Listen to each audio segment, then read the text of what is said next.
I stood in the doorway, my hands still damp from washing dishes, when his voice landed like a verdict. You're just an expense. Please die. Not screamed, not argued, just delivered flat, as if my life's worth had already been tallied and found lacking. My son, the boy I once carried against my ribs, now dismissing me like a bill he wished to erase. My eldest scrolled her phone in silence. My youngest clutched her cereal bowl, wide-eyed. And me?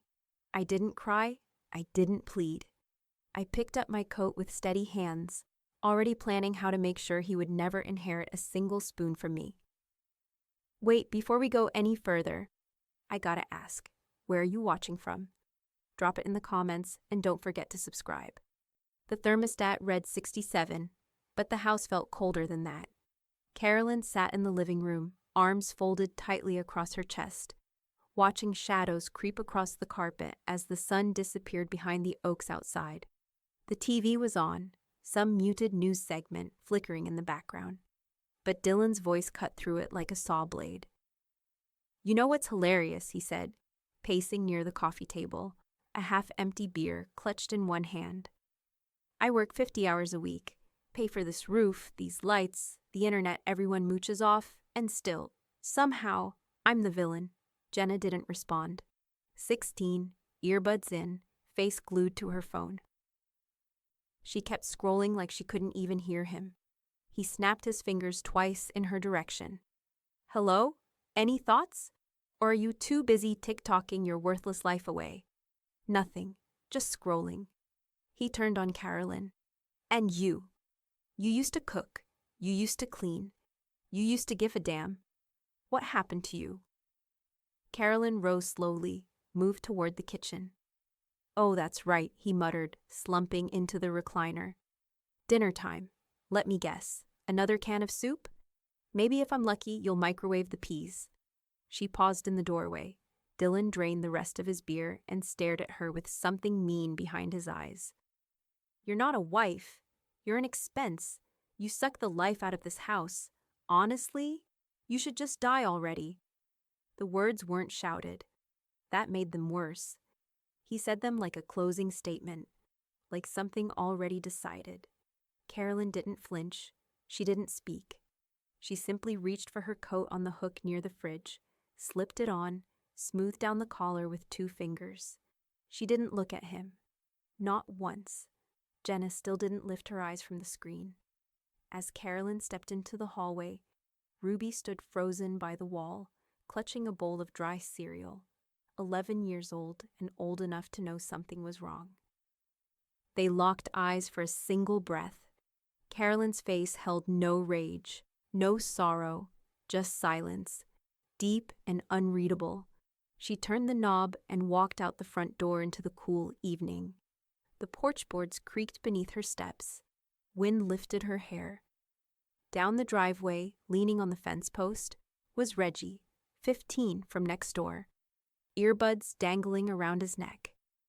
You okay, Mrs. B? He asked, voice uncertain. Carolyn sat down on the top step, hands folded in her lap. She stared out toward the street, blinking slow. I'm not crying, she said. Reggie shrugged. Didn't say you were. She took a breath. I'm planning. He didn't answer. A breeze pushed dead leaves across the concrete. Somewhere inside the house, a door slammed. Probably Dylan kicking something, or someone. Carolyn didn't flinch. Her phone buzzed in her pocket, unanswered. Through the window, Ruby peeked from behind the curtain. Inside, Jenna hadn't moved. Dylan's voice echoed distantly, ranting to no one. Carolyn's gaze remained forward. Still, focused. Reggie stood watching her for another few seconds, then slowly backed toward his bike and rolled away. Not running, but not staying either. Carolyn didn't notice, or didn't care. Something had cracked inside her, but not like glass, more like ice. Quiet. Calculated. A slow split that had started long before tonight. She had always thought her silence was endurance. That surviving was enough. Tonight proved otherwise. This wasn't survival anymore. This was the start of something else. The next morning, Carolyn didn't speak during breakfast. She moved like a ghost through the kitchen, set out toast, refilled the coffee pot, ignored the half-drunk beer Dylan had left on the counter overnight. Ruby quietly munched her cereal. Jenna barely glanced up from her phone. Dylan was already gone. Off to work, or pretending to be. She didn't care. She carried her coffee back to the dining room, sat alone and opened her laptop. A fresh document, no title, just a cursor blinking in the top corner, like it was waiting for her to confess something dangerous. Entry, Number 1, September 19th. You should just die already, I paused, then added, time, 6:47 p.m., location, living room. Witnesses, Jenna, daughter, Ruby, daughter. She didn't cry while typing. Her hand stayed steady. Her mind, clearer than it had been in years. That first entry became a second. Entry number 2, September 7th. He said dinner tasted like it came out of a dog bowl. Entry number 3, August 23rd. He threw the mail across the room because the electric bill was over $200. Said I was too dumb to manage a light switch. Each insult, each slam of a door, each moment she'd once forced herself to forget, she wrote it all. No exaggeration, no emotion, just evidence, dates, times, witnesses. Every line made her shoulders lighter. By noon, she had 27 entries. That night, after Ruby went to bed and Jenna disappeared into her room, Carolyn opened a new tab. She created an account at a credit union Dylan didn't use, routed $200 from her teaching pension, set up the transfer to recur, labeled the account with a bland name, Family Emergency Fund. Nothing that would raise a red flag if Dylan ever saw it. But he wouldn't. Not this time. The next day, she was out trimming hedges when Reggie rode up on his bike, chewing sunflower seeds and watching her with squinting curiosity. You ever want help hiding the trail? He said casually. I'm pretty good with spreadsheets. She turned. You do spreadsheets? He shrugged. Been doing them since my dad made me track his football bets. I got Excel trauma. Also, Vietnam class project. Not the war, the vet. Long story. Carolyn blinked at him, caught between a laugh and something else. I'll let you know, he nodded like it was already a deal, pedaled off, blasting classic rock from a speaker clipped to his backpack. That night, she slipped her old will out from the locked drawer in the bedroom dresser. Dylan's name was scribbled all through it. Executor, primary beneficiary, medical power of attorney. She read every word, noticed how automatic it had been once, trusting him with everything. Then she took out a black pen and began crossing.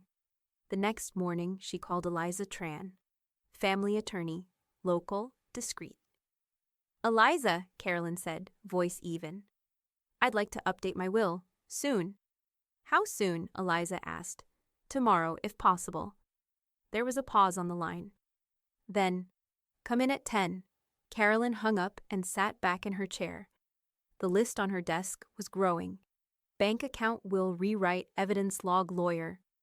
Meeting one corner of the desk still had a crayon drawing Ruby had left last week. Carolyn reached for it absently, ready to move it aside, but paused. A child's scrawl, bright colors. The two figures were obvious, Ruby and Carolyn hand in hand. Big smiles, blue sky. A heart in the corner. In red marker, Ruby had written, Me and Grandma forever. Carolyn stared at it longer than she meant to. Her fingers trembled slightly as she folded it, pressed it flat, and slipped it inside a manila envelope already labeled Personal Records.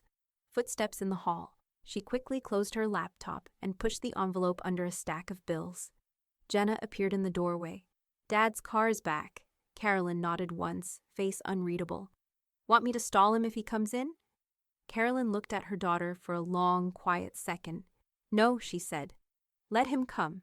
The legal office was quiet. Too quiet for a building that shared walls with a daycare. Carolyn sat stiff-backed in a leather chair, hands folded over her purse, watching sunlight filter through vertical blinds. It cut her profile in sharp angles. Her shadow stretched long across the rug. Eliza Tran entered exactly on time. No handshake, just a nod, a closed door, and a glance that said, "Let's not waste either of our mornings." Carolyn opened the folder and laid it on the desk. Inside, handwritten logs, dates, quotes, a folded drawing with crayon hearts, and a copy of her old will marked with thick black X. Eliza didn't reach for it immediately. She read Carolyn first, measured, quiet, then finally, "Tell me." Carolyn did, not all at once, not emotionally, just the facts. When the slurs started, when the slamming doors stopped startling her, when the silence became more suffocating than the shouting ever had. Eliza flipped through the logs, eyes scanning with cold focus. She didn't blink at the word worthless or at the line about dying already. When Carolyn finished, she sat back. Waiting, Eliza placed the folder down. "You're not overreacting," she said calmly. "You're finally responding." That landed. Carolyn swallowed. "I want everything changed." "Noted. Let's begin with the basics. New will, new executor, new medical proxy." "I want full control," Carolyn said. "Then we'll go deeper." Eliza clicked her pen. "We restructure the estate, irrevocable trust, separate healthcare directive, durable power of attorney with dual clauses. We make it airtight." Carolyn exhaled for the first time in minutes. Eliza continued. "You're not just removing him from inheritance. You're removing him from decisions.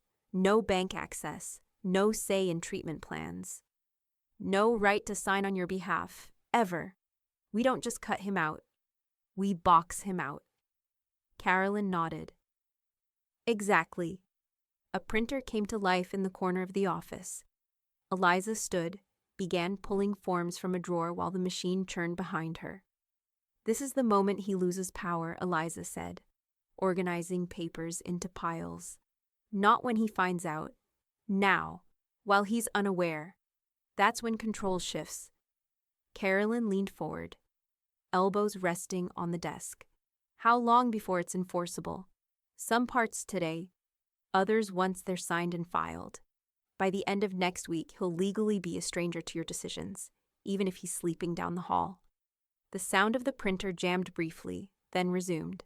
Carolyn reached into her purse, pulled out the manila envelope she'd tucked the drawing into. She slid it forward. "I want this." She tapped the envelope, placed in the trust file. "If anything ever happens to me, Ruby gets guardianship priority." Eliza accepted it without question, didn't ask about the drawing, didn't ask about the other daughter. Just tucked it away and kept moving. Legal drafting began. Pages filled with black ink and cold intention. Carolyn's name at the top of every form, and Dylan's name struck through in each paragraph like a ghost being scrubbed from a house. No hesitation, no second thoughts. Only one pause came when Eliza handed over the healthcare directive form. "Just one thing," Eliza said, pen in hand. "If you're incapacitated, hospitalized, say, who makes the decisions?" Carolyn stared at the space left blank. A beat. "Not Jenna," she said finally. "Not yet. She's still confused." Eliza nodded once, already filling it in. "You can name Reggie. Doesn't have to be family. Just someone with clarity." Carolyn's lips twitched, not quite a smile. "He does like spreadsheets." As Eliza moved to notarize the first form, the hallway outside erupted. Someone shouting, a door opening fast, rapid footsteps, a child crying. Carolyn didn't flinch, didn't even look. Eliza barely glanced at the door. "Daycare next door," she said dryly. "The toddlers run this building." A knock came, sharp and unexpected. Carolyn tensed.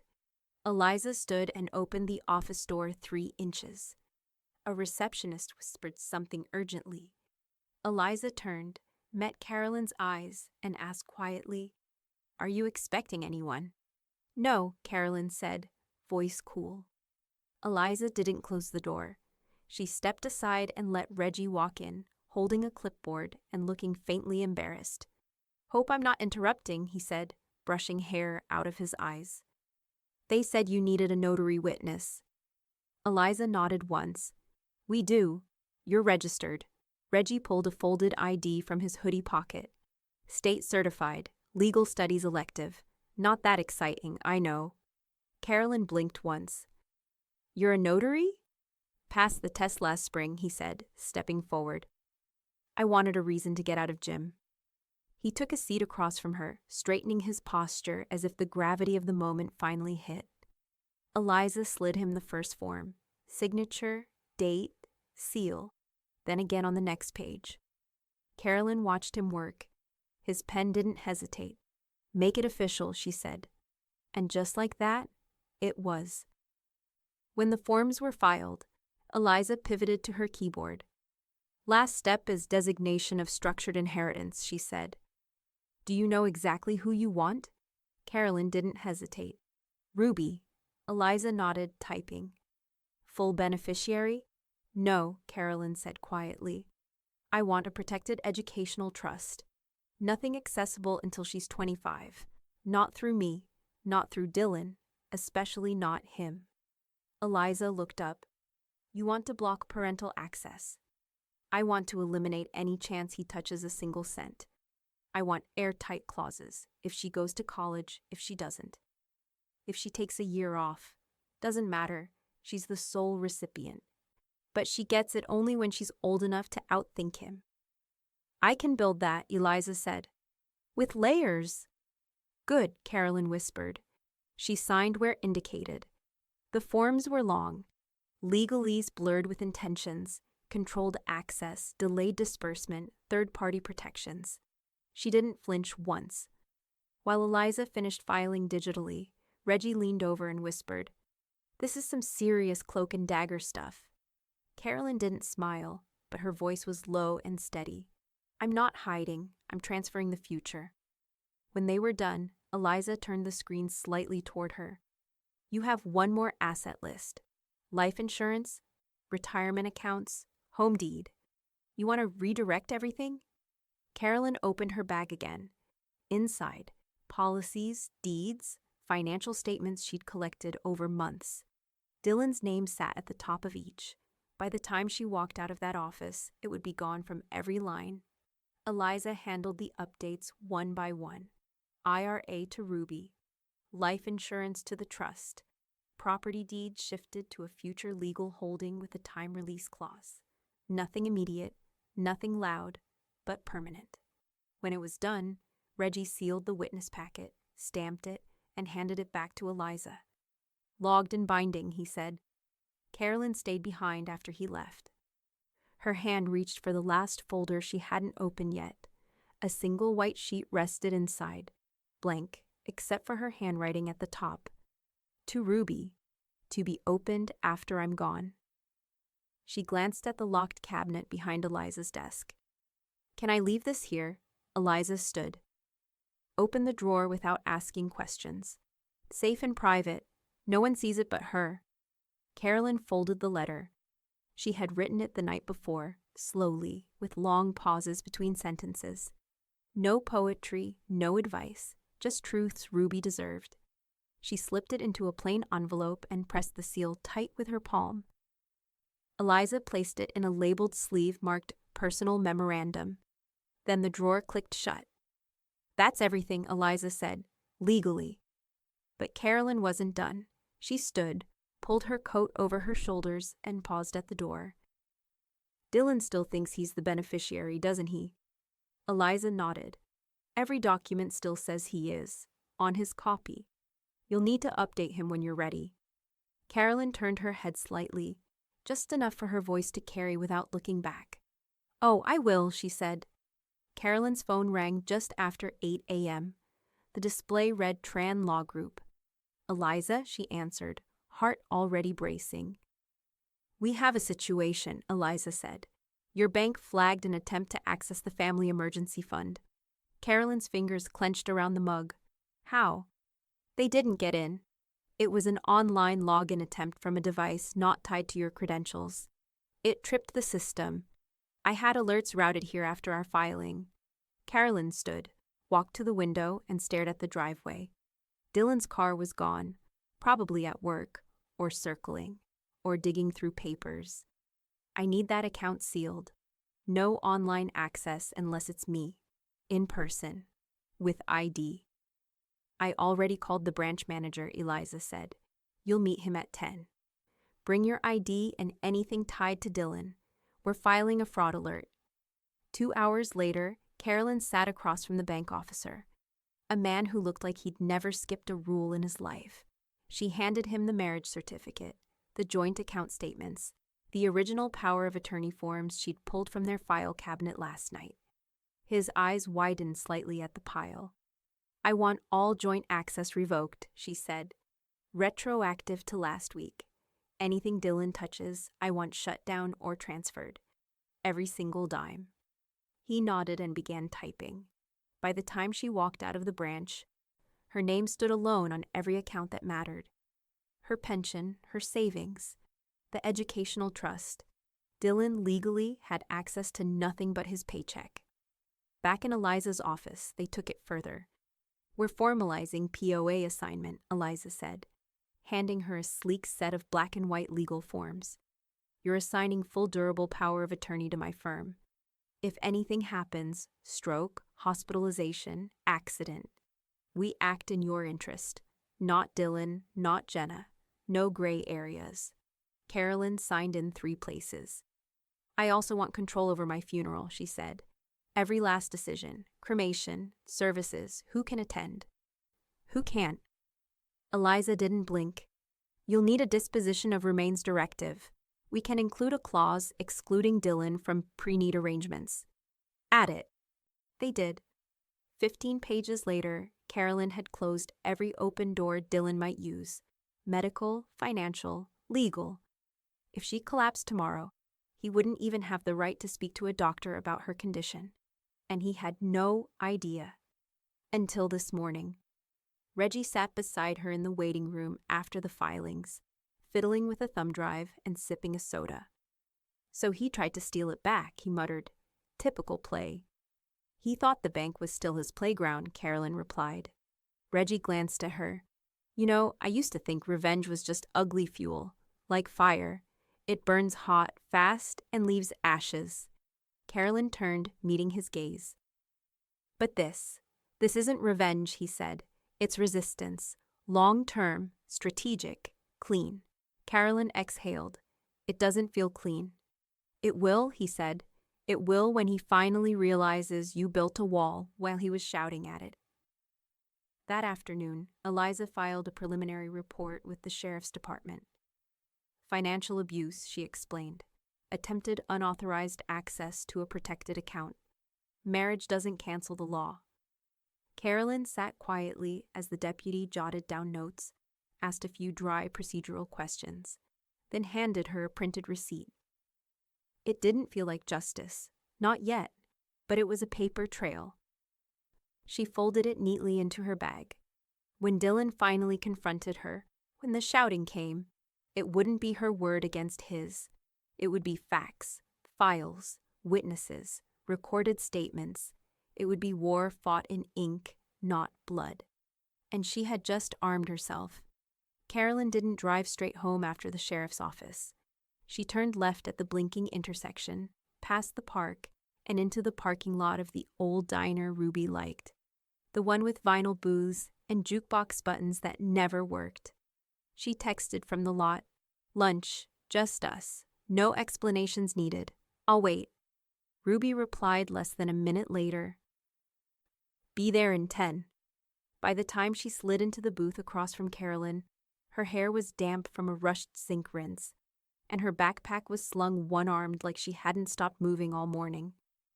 Carolyn ordered grilled cheese and tomato soup for both of them. Ruby didn't protest.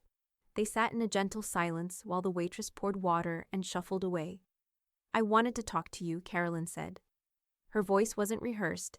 It came out small, steady. "Not because anything is wrong, but because you deserve something most people never get." Ruby looked up. "What's that?" The truth. Ruby didn't speak, but she didn't look away either. Carolyn let the words come slowly, carefully. I love your father, or I loved who he was.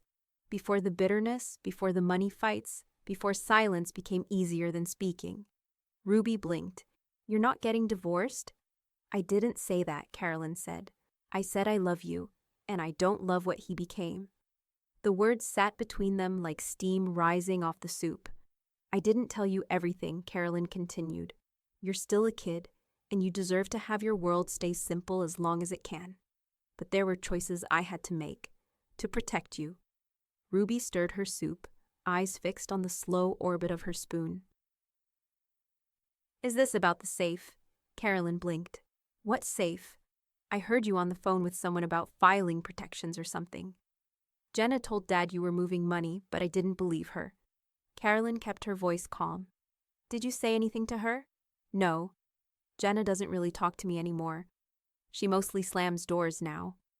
Carolyn smiled faintly, then reached into her bag. She slid a small white envelope across the table. I want you to hold on to this. Don't open it yet. Ruby picked it up slowly, frowning. What is it? A key. It opens something I left for you. When the time is right, you'll know. Ruby looked up. Is it bad? It's not bad, Carolyn said. It's just necessary and private. Ruby nodded once and tucked the envelope into the front pocket of her backpack. I don't need anything fancy, she said quietly. I just want people to show up.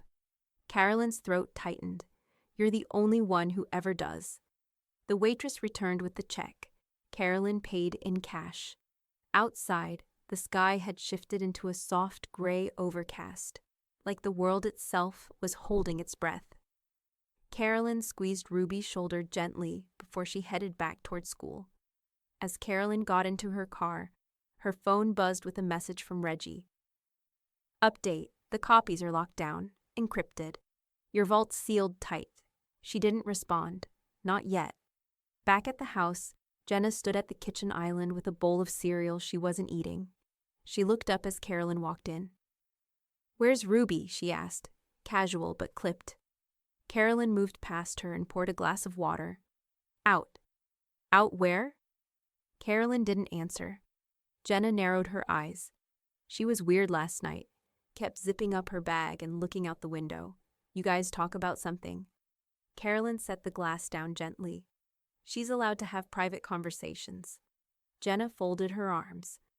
You're acting like I'm not part of this family anymore. Carolyn met her gaze without blinking. Are you? That landed hard, and Jenna's face flushed, her mouth tightening. She didn't slam the bowl. She just walked out faster than necessary, the front door catching on the frame with a sharp crack. Carolyn waited until the silence returned. Then she reached into the drawer by the fridge and pulled out her second copy of the vault key. Carolyn was folding laundry when the first attempt came through.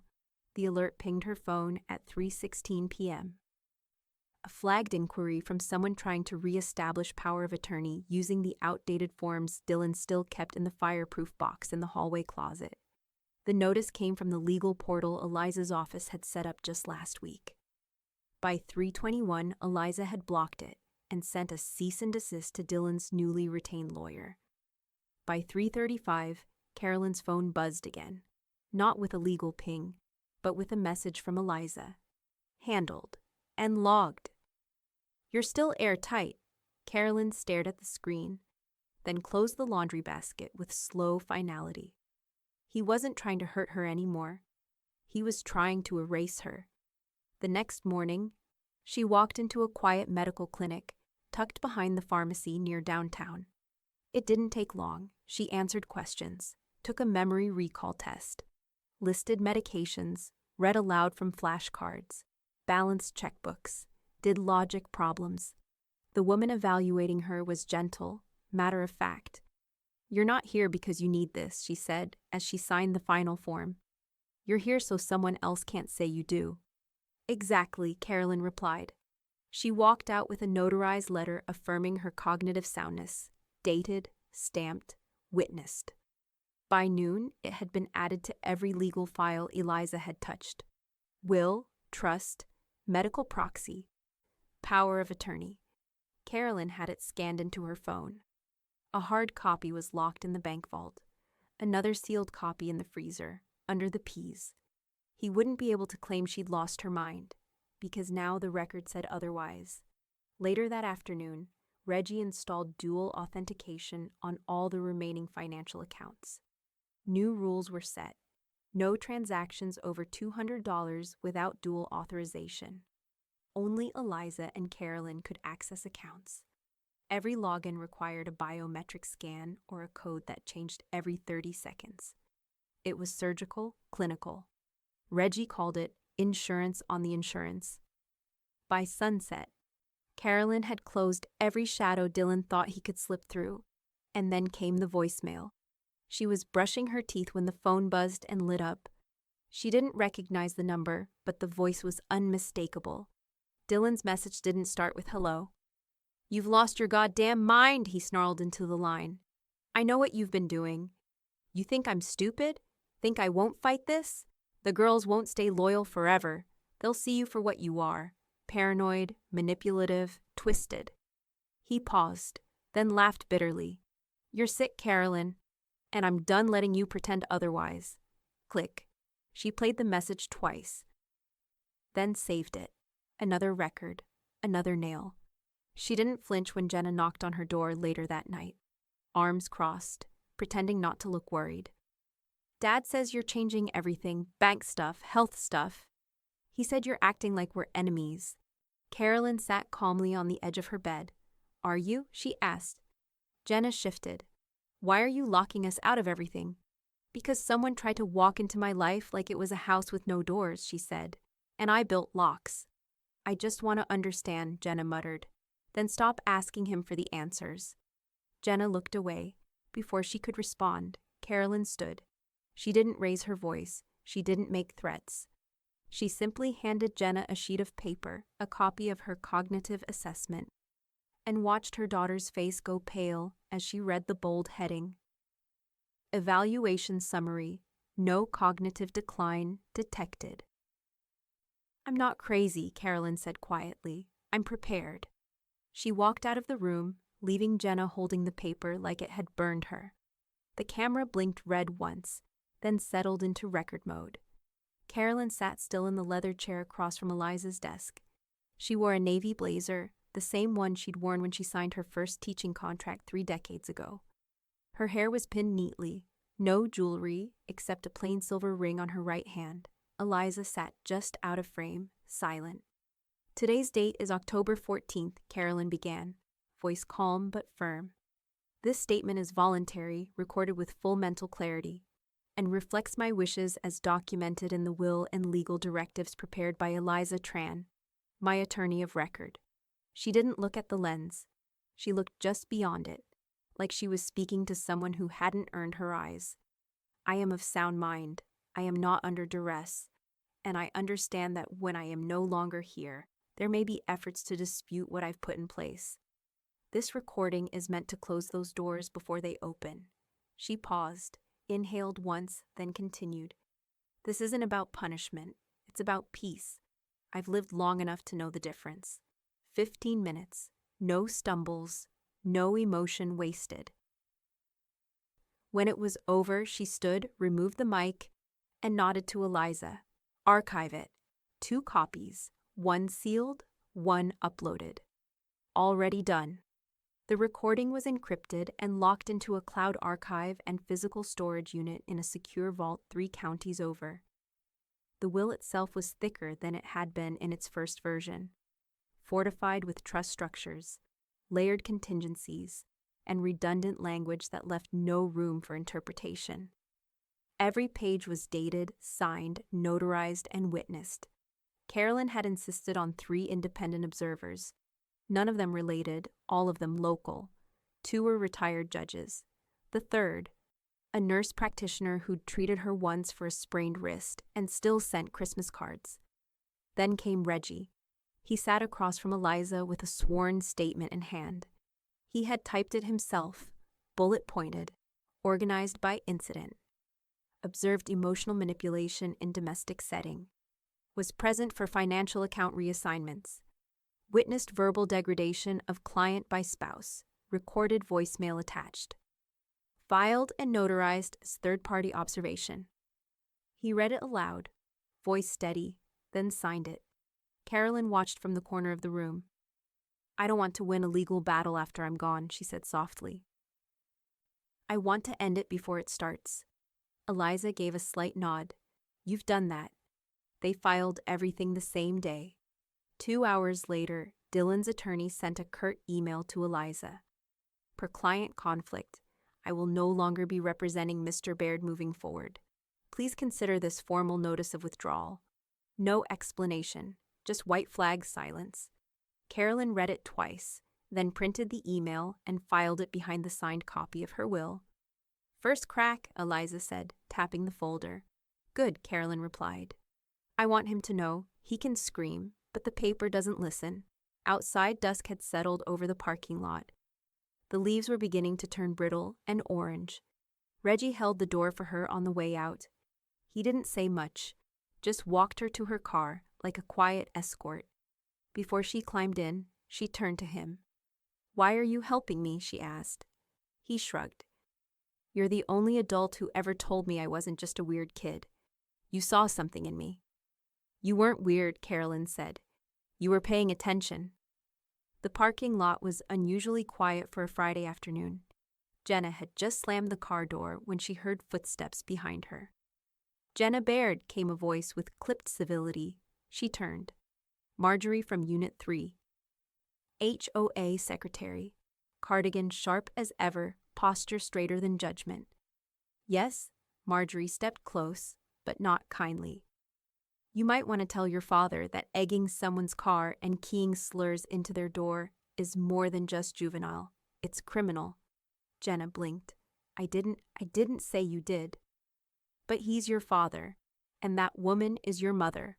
Jenna opened her mouth, but Marjorie cut her off. "You don't have to like your mother, but if you enable someone who's trying to dismantle her from the inside out, you're not neutral, you're complicit." She turned and walked off without waiting for a response. For the first time in weeks, Jenna didn't have a comeback. The next neighborhood committee meeting was held on a windy Tuesday evening in the clubhouse. The usual gripes about lawn care and garbage schedules gave way when Reggie quietly stepped forward with a folder in his hand. He didn't mention names. He didn't raise his voice. He just spoke. "She's not asking for money. She's not asking for drama. She's just asking to be safe." He listed what he had witnessed: verbal degradation, financial interference, weaponized intimidation. He passed around copies of a redacted medical affidavit and gently set down a notarized statement marked "Filed. Elder Protective Oversight." Then he looked around the room. People think abuse is always loud. Sometimes it sounds like silence, like isolation, like paperwork used as a weapon. The room fell still. A few looked at their own notes and suddenly found them unimportant. When the meeting ended, no one clapped. But 2 people dropped by his house the next day to ask how they could help. By the weekend, it started. A lasagna on Carolyn's porch. A handwritten card from Mrs. Woodruff in Unit 7 that said simply, "Keep going. We're watching." A knock at her door brought a younger neighbor, 20-something, new mother, offering to walk Ruby home from school on rainy days. No questions asked. Then came the envelope. $20, no signature, just the words, "For legal support, don't stop." Carolyn didn't speak much about it. She just quietly added it to the trust under a line item Reggie labeled Quiet Defense Fund. Jenna felt it too. At the fall community cookout, the folding chairs she'd usually helped set up were already filled. No one moved. A boy she'd flirted with over Snapchat turned away when she passed the drink table. Even the woman who ran the raffle booth, who used to give Jenna extra tickets, acted like she didn't recognize her. The whispers were soft, but they traveled fast. In the hallway at home, Ruby stood just outside Jenna's room, unnoticed. She heard everything. Heard Jenna mutter into her phone, "She's making me look like the bad one. She's turning the whole place against us." And then, quieter. Maybe if Dad had just gone louder, people wouldn't be so weird about it. Ruby froze. She backed away from the door like it had bit her. She didn't say anything at dinner, but she sat closer to Carolyn that night on the couch. Watched an old movie with her, held her hand, didn't let go. Eliza sat with Carolyn later that week, reviewing the new protections in the trust. Reggie's statement had made it stronger. The neighborhood support, technically unsolicited, could bolster the optics in a court challenge. Carolyn looked up from the files. Why are they helping now? Eliza didn't hesitate. Because abuse is abstract, until it's local. Once someone sees it on their street, and someone they know, the silence starts to break. She flipped the folder closed. When people see elder abuse, they respond. The banging started at 6:12 p.m. First with fists, then with words. Carolyn was standing in the kitchen, drying Ruby's plate from dinner, when the sound echoed through the front of the house. 3 hard thuds on the door, then Dylan's voice slurring slightly. "I know you're in there, Carolyn." She didn't respond. Another bang, louder this time. "You think you can cut me out. You think the neighborhood matters. You think some teenager with a notary stamp and a folder makes you smart." Ruby appeared in the hallway, wide-eyed, cereal bowl clutched like a shield. Carolyn held up a single hand. Ruby backed up. The door rattled in its frame.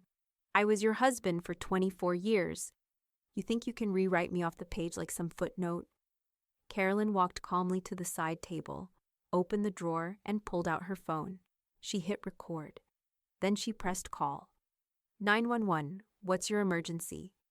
"My ex-husband is on my porch, yelling, violent posture. I need a welfare check." "Is he armed?" "Not visibly."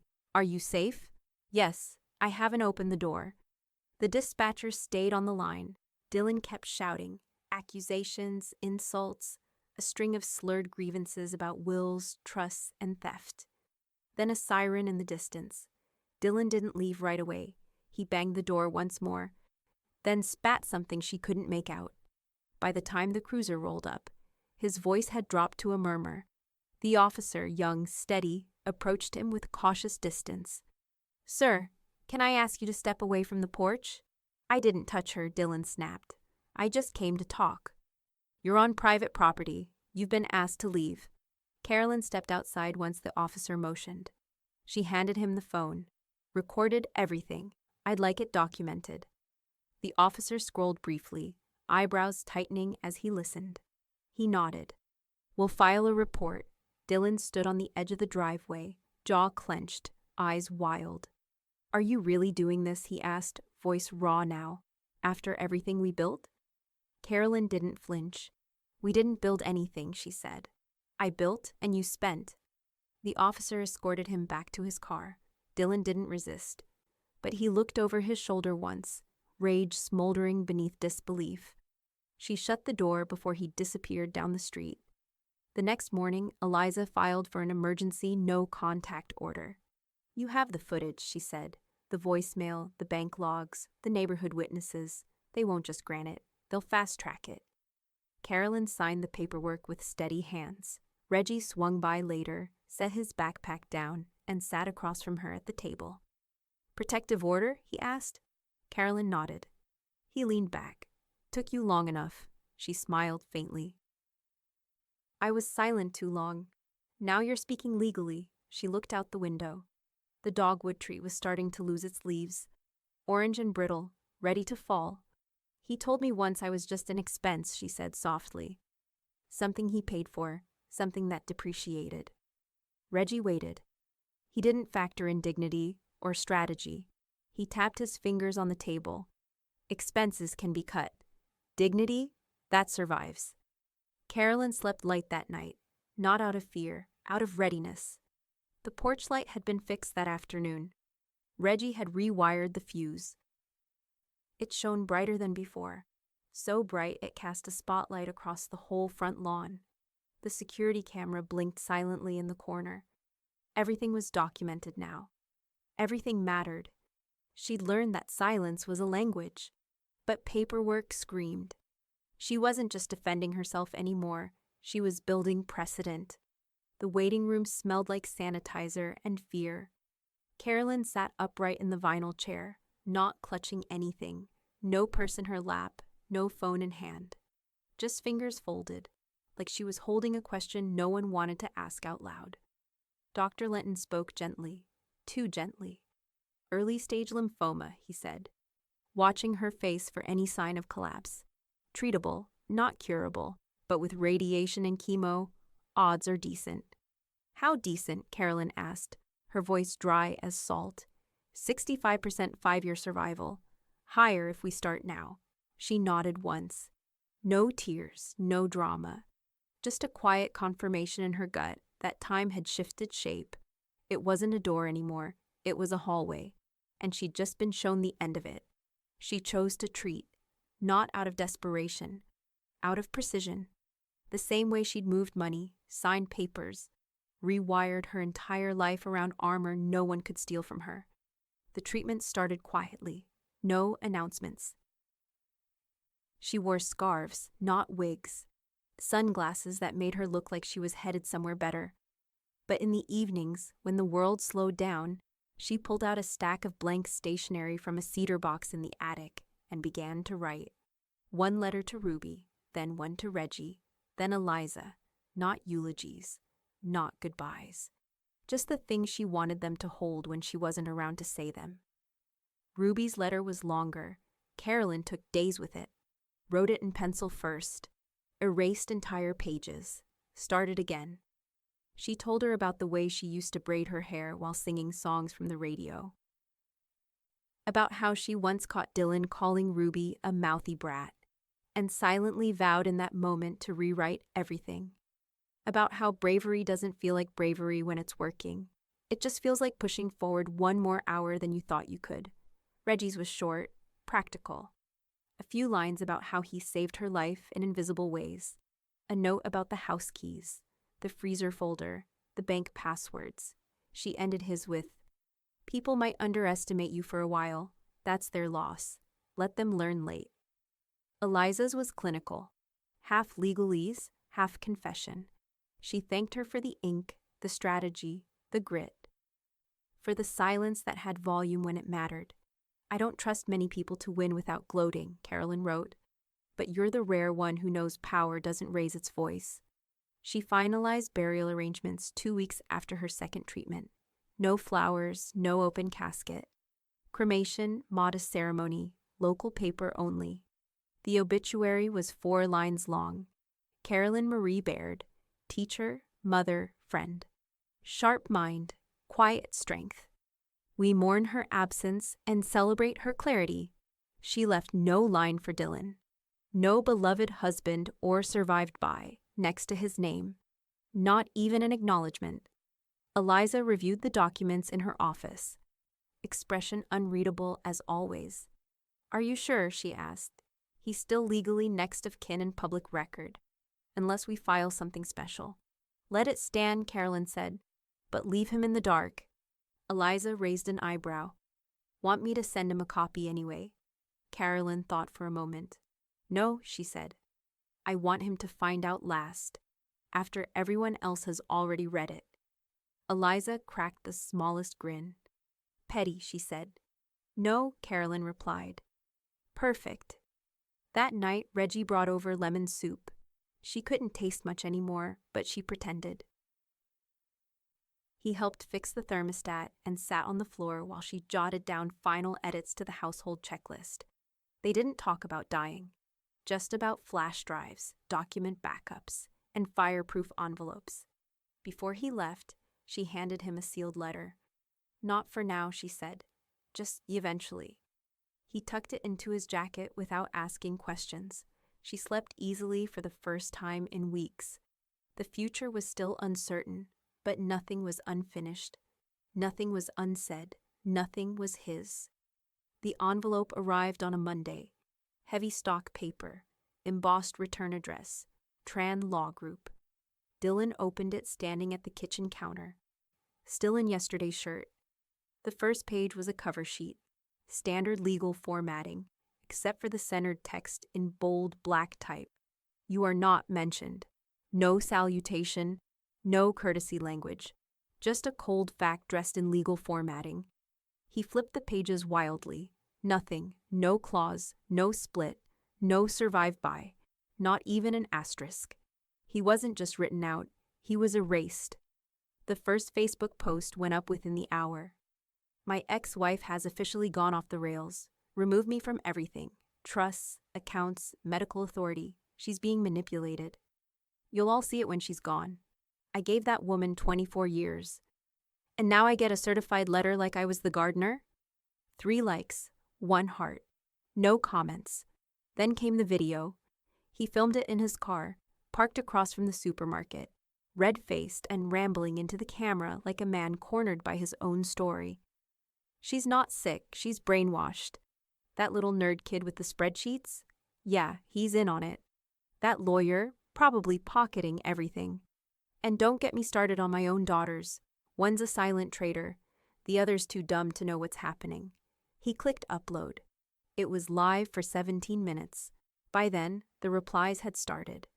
Marjorie from Unit 3. We've seen the videos. We've seen the reports. You're not fooling anyone, Mrs. Woodruff. Calling your child dumb says more about you than her. Reggie didn't reply in text. He just uploaded a quiet 30-second clip of Dylan yelling on the porch, synced next to the 911 audio of Carolyn's voice. Calm, clipped, exact. No commentary, no hashtags. It got over 12,000 views in the first day. Jenna read every comment. Every sentence felt like a window slamming shut. She tried defending him once, just a vague, "you don't know what goes on in a marriage" on her story. But within hours, her Etsy inbox was flooded. 3 canceled orders, 2 refund demands, a nasty review. I don't support the daughter of an abuser, especially one who helps him scream louder. She shut the shop down that night. Didn't even post a goodbye. Ruby didn't say anything right away. Just sat beside Carolyn on the back porch, legs pulled up, hoodie too big. She had watched the entire spiral unfold online. She had seen Dylan's face, red and bloated, spitting accusations into a cracked phone screen. She had seen the replies, and then she looked at Carolyn. "I'm proud of you," Ruby said. Carolyn didn't cry, but something in her ribs loosened. Like a breath she'd been holding for 20 years finally made it out. She looked at her granddaughter. "Then I did it right." That night, Eliza called. "No contact orders official now," she said. Backed by police report, medical eval, community statements, online documentation, bulletproof. "Will he stop?" Carolyn asked. Eliza hesitated. "No," she said finally. "But it won't matter anymore." Jenna didn't come to dinner that week, but her bedroom door was open more often, and one night around 10:30, Carolyn heard her crying through the wall. She didn't knock, but she didn't turn away either. Outside, Reggie added another line to the Quiet Defense Fund spreadsheet. Donation $50. Note: saw the Facebook post. She deserves peace. He didn't smile, he just logged it. Then he pulled out his phone and opened the encrypted archive one more time. Everything was still there. The recordings, the letter, the cover page that made a grown man unravel. "You are not mentioned." The courthouse lobby smelled like old books and fresh carpet cleaner. Carolyn stepped through the metal detector at 9:12 a.m., wearing the same navy blazer she'd recorded the will in. Her scarf was a deep charcoal gray. No jewelry, no makeup. Just a quiet steel in her spine that made the security guard instinctively straighten. Reggie was waiting near the benches, thumb tapping the edge of a USB drive in his pocket. "You look like a verdict," he whispered. Carolyn gave him a nod and kept walking. Eliza was already inside. The hearing was scheduled for 9:30 sharp. Family Court, Civil Division. The room was mostly empty. A few clerks, one junior lawyer at the back flipping through documents. Dylan sat at the opposite table with a new attorney, slick suit, loud tie, louder eyes. Dylan himself looked thinner, paler. Rage had started burning through his energy reserves. The judge entered at 9:28. Carolyn didn't sit. Not yet. She remained standing beside Eliza until the first name was called. Case 144B, Estate Dispute, Baird versus Baird. They sat together, side by side. Eliza didn't bring emotion. She brought an avalanche: document chain, medical assessment, recorded statement, financial logs, notarized witness forms, digital encryption logs, no contact order, video footage, police report, HOA testimony. Each one entered into the record with a quiet, methodical precision. Dylan's attorney objected once, on phrasing. The judge waved it off like a fly. After 20 minutes of uninterrupted submission, the judge finally spoke. His voice was dry, precise. In my 22 years on this bench, I've reviewed over 300 estate plans. This is one of the most structurally sound, independently verified, and uncoerced arrangements I've ever seen. Dylan flinched. His lawyer scribbled something. The judge turned toward Eliza. You left no room for challenge. Eliza didn't blink. That was the point, Your Honor. A pause. Then came the ruling. All claims dismissed. No grounds for interference, undue influence, or capacity breach. Further, Mr. Dylan Baird is fined $2,500 for initiating a knowingly fraudulent claim under Statute 1814-2. It wasn't just a loss, it was a rebuke.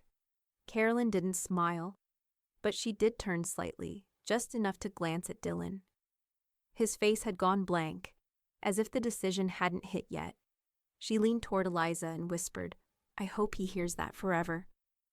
Outside the courthouse, the wind picked up. It lifted the ends of her scarf gently, like applause from the air itself. Ruby was waiting on the steps. She had cut class to be there. Carolyn didn't ask who gave her permission. Ruby just walked up, wrapped both arms around her grandmother's waist, and held tight. I'm proud of you, she said again. This time, Carolyn let herself feel it. She reached for Ruby's hand and squeezed back. Then I did it right. Dylan and his lawyer didn't exit through the main doors. They disappeared through the side hallway. No eye contact. No final words. Reggie watched them go. Then he turned to Carolyn. You didn't win, he said quietly. You invalidated him. Carolyn exhaled slowly. Same thing in his world. They didn't celebrate. They just walked down the courthouse steps with the weight of generations behind them. Eliza stayed behind to pick up the certified transcript.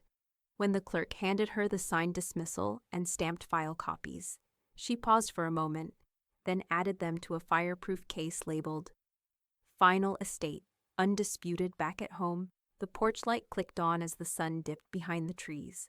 Carolyn stepped inside, slipped off her shoes, and reached for the folder near the bookshelf. She opened it slowly, pages untouched since they were signed. But now it wasn't about defense. It was about closure. She tucked the court's dismissal notice into the back sleeve. Then she closed the folder. The article ran on a Thursday, middle of the front page in the County Sentinel, just below a photo of the farmer's market and above a town council recap that nobody read. The headline was clean, bold. The Cost of Cruelty. How one woman protected her life's work. Underneath, a picture of Carolyn on her front porch, hands folded calmly in her lap, a scarf knotted at her neck, her eyes not quite smiling but certain. The piece didn't sensationalize, it chronicled. Former educator, longtime resident, victim of financial coercion and familial intimidation. Took legal steps to isolate abuse and secure her estate. Received widespread support from her neighborhood, legal counsel, and protective services. Survived, documented, prevailed. Quotes were anonymous, but unmistakable. She saved herself with paperwork. She made it impossible for him to win without hurting himself. Reggie dropped off 10 copies at her front door, neatly rubber-banded and wrapped in a plastic grocery bag. No fanfare. Just a post-it on top that read, You made history, quietly. She read it once, then tucked a copy into the back of her will binder. That weekend, Dylan's car vanished from the curb. No note. No noise. Just gone. Eliza later said she heard he moved 2 towns over, closer to his sister, renting a basement suite. Jenna packed in silence. She took her laptop, 2 boxes of clothes, and the ceramic owl from Ruby's shelf she thought no one would miss. She didn't say goodbye. Carolyn let her go. No fight, no plea. Just the echo of a daughter who couldn't choose a side until the ground had already split. 2 days later, the flowers came. 10 bouquets in total, all from different senders. 3 were from old co-workers, teachers she hadn't spoken to since retirement. One note read, "You were always stronger than the rest of us." "Now it's official," another said. "Wish I'd protected myself the way you did. You gave us a playbook." She arranged them all in jelly jars across the living room windowsill. They didn't smell like apology. They smelled like acknowledgement. Ruby brought home a permission slip the next week. "Career day," she said casually. "They want you to come." Carolyn raised an eyebrow. "Me?" Ruby nodded. "You're the most employed person I know. You work full-time outmaneuvering the past." That made Carolyn laugh, really laugh, for the first time in months. "I don't know if kids want to hear about legal trusts and advanced directives," she teased. Ruby shrugged. "They should." The morning of the event, Carolyn dressed carefully, scarf pressed, hair pinned, sensible shoes. She carried one item in a canvas tote, her will binder. At the school, she sat in a plastic folding chair while a dentist showed x-rays and a firefighter passed out plastic hats. When it was her turn, she didn't bring slides, just stories. She talked about teaching, about watching kids grow into their power, about how the hardest work she'd ever done wasn't in a classroom, it was in her own home. She held up the binder. "This," she said, "isn't about money, it's about protection, about making decisions before someone else makes them for you." A few kids squirmed, but one girl leaned forward, eyes sharp. Carolyn smiled. "You don't have to be old to start choosing yourself." After the session ended, a teacher approached her in the hallway. "I read the article," she said, almost whispering. "My sister's going through something similar. Can I send her your number?" Carolyn reached into her bag, pulled out a clean copy of the article and her card from Eliza's firm. "You can send her this." That night, she found Ruby at the kitchen table, flipping through the Sentinel. "What are you looking for?" Carolyn asked, amused. Ruby didn't look up. "Making sure your story stayed on the page." Carolyn paused, then reached for a pen and wrote something in the margin of the article, just above her own photo. "We don't survive just by breathing. We survive by choosing." Ruby looked at the words, then looked at her, and smiled. The air felt different now, cooler, not cold. Carolyn zipped up her coat and stepped onto the porch just after sunrise. She didn't bring her phone, just a scarf, gloves, and her rhythm. She walked slower these days, but steadier. Around the block, one turn at a time, past the neighbor's fence where tulips had started to bloom early, past the mailbox that once held threats, now only held coupons and quiet. Each step felt like punctuation, not the end of a sentence, but the end of needing to explain it. When she returned home, the kettle was already whistling. Eliza sat at the kitchen table with a file folder open. She didn't rise when Carolyn came in, just gestured at the chair across from her. "It's done," she said. Carolyn sat. "Everything's locked. Everything's safe. Every account, every directive, every contingency. Your wishes are airtight." Carolyn nodded, eyes soft. "Do I need to do anything else?" she asked. Eliza smiled faintly. "You already did it." Later that afternoon, Carolyn opened her binder one more time. Page after page of power. Signed, stamped, witnessed. No blood, no shouting. Just choices with edges sharp enough to cut off entire futures from undeserving hands. She reached into the drawer by the window and pulled out a photo. Ruby, grinning in her oversized graduation hoodie, 2 fingers up in a peace sign, holding the letter they'd printed on thick parchment. She slipped it into the last plastic sleeve of the trust binder. Not a clause, not a codicil, just proof of what mattered. Reggie stopped by just before dinner, holding a folder of receipts and a container of pasta. He insisted he didn't cook himself. He dropped the receipts on the table. I added the latest donation notes, clean copies on the cloud, backup drives in the freezer, obviously. Carolyn laughed. Reggie watched her for a moment, then said, "You built a fortress." Carolyn raised an eyebrow. He continued, "Without ever yelling, no shouting, no rage posts, just locks and files and patience." She looked at him and smiled. "My legacy doesn't scream," she said.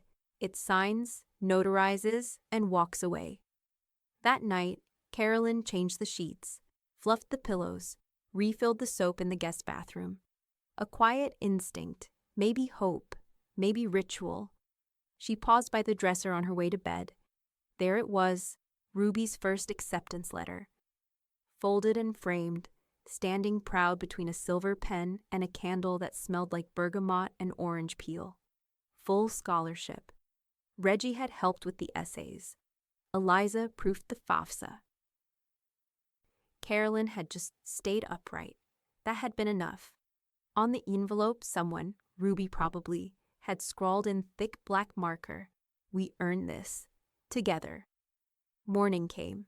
No calls, no demands, just quiet.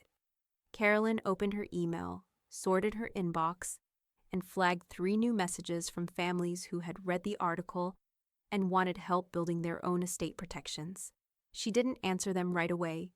She just created a new folder. Future Fortresses. At lunch, she sat on the back porch with a cup of soup and let the sun do its slow work on her skin. The scarf around her neck was one Ruby had knitted last winter, slightly uneven. Perfect in its imperfection. The wind picked up slightly, rustling the leaves, brushing against the screen door like a memory. She didn't look back. There was nothing there, no footsteps, no apology. Just one truth, sitting on her tongue like the final line of a poem no one could rewrite.